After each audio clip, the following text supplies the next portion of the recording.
আজকে আপনাদেরকে গৌরাঙ্গ মহাপ্রভু আর নিত্যানন্দ মহাপ্রভুর সাক্ষাতের কথা বলবো। একদিন নিত্যানন্দ প্রভু নবদ্বীপে এলেন। শ্রী চৈতন্যদেব নিত্যানন্দ প্রভুর আগমন সম্বন্ধে জানতে পেরে ভক্তদের পাঠালেন, তোমরা নিত্যানন্দকে খুঁজে নিয়ে আসো, সে আমার ভাই, সে আমার প্রতিমূর্তি, সে আমাদের সংকীর্তনে যোগ দেবে। তারা প্রতিটি বাড়িতে গিয়ে জিজ্ঞাসা করতে লাগলেন, আপনাদের বাড়িতে কি নিত্যানন্দ প্রভু আছেন? এভাবে রাত পর্যন্ত তারা খুঁজে বেড়ালেন। কোনো কোনো বাড়ির লোকজন রেগেও গেল, আজ তোমাদের আরও 2 দল লোক এসে একই ব্যক্তির খোঁজ করছিল, এসবের মানে কি? রাতে 8:30 বাজে, আমরা এত রাত পর্যন্ত জেগে থাকি না, ঘুমাতে যাও। তোমরা হরেকৃষ্ণ ভক্তরা কি পাগলামি শুরু করেছো? সবাই ফিরে চলে এলেন। শ্রী চৈতন্যদেব জিজ্ঞাসা করলেন, তোমরা কি নিত্যানন্দকে খুঁজে পেয়েছো? তারা বললেন, না। তোমরা কিভাবে তাকে খোঁজার চেষ্টা করেছো? আমরা সব জায়গায় গিয়েছিলাম। তখন চৈতন্যদেব বললেন, ও, তোমরা ঘুরে ঘুরে দেখেছিলে তিনি কোথায় আছেন? এভাবে তোমরা কোনোদিনও তাকে খুঁজে পাবে না, যদি না তিনি নিজে থেকে তোমাদের কাছে প্রকাশ নেন।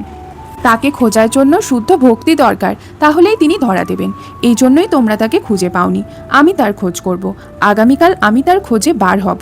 শ্রী চৈতন্যদেব স্বয়ং শ্রীকৃষ্ণ, তিনি বলরামকে সহজে খুঁজে বার করতে পারেন, কিন্তু বদ্ধজীবীদের পক্ষে ভগবানকে খুঁজে বার করা সম্ভব নয়।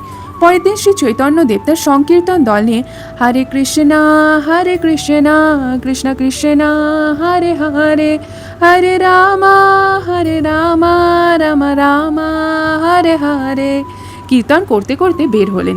এইভাবে নবদ্বীপের পথে কীর্তন চলতে লাগলো। এই সময় নিতাই এবং শ্রীধাম নন্দনাচার্যের বাড়িতে গিয়েছিলেন। তারা দূর থেকে করতালের শব্দ শুনতে পেল। কীর্তন দল আরও কাছে এলে তারা হরে কৃষ্ণ কীর্তন শুনতে পেলেন। কীর্তন দল সেখানে পৌঁছালে শ্রী চৈতন্যদেব ঠিক উঠোনে প্রবেশ করলেন। তারপর মহাপ্রভু ও নিত্যানন্দ প্রভুর মিলন হলো। গৌরাঙ্গা নিত্যানন্দা, গৌরাঙ্গা নিত্যানন্দা, হরি বল। তারা একে অপরের দিকে দৌড়ে এসে আলিঙ্গন করলেন। সমস্ত ভক্ত ও নিত্যানন্দ গৌরাঙ্গর মিলন দর্শন করে অপ্রাকৃত অনুভব আনন্দ করলেন। তারা উচ্চস্বরে বলতে লাগলেন, হরি বল, হরি বল। নিতাই গৌর হরিবল উচ্চতর গ্রহলোকের আদিবাসীগণ, দেবদূতগণ, দেবতাগণ ঢাকঢোল বাজাতে লাগলেন, আর পুষ্পবৃষ্টি হলো। এইভাবে নবদ্বীপ ধামে 2 ভাইয়ের মিলন হলো। তারপর তারা একসঙ্গে নৃত্য করলেন এবং সমগ্র নবদ্বীপ কীর্তন করলেন। ভক্তগণ ভাবছিল, কি অপূর্ব, এখন এখানে 2 জন গৌরাঙ্গ, একজনের পরনে পীত বসন, অন্যজনের নীল বসন, একজন স্বর্ণাভ হলুদ আর একজন ঈষৎ হলুদাভ, দুজনেই অভিন্ন।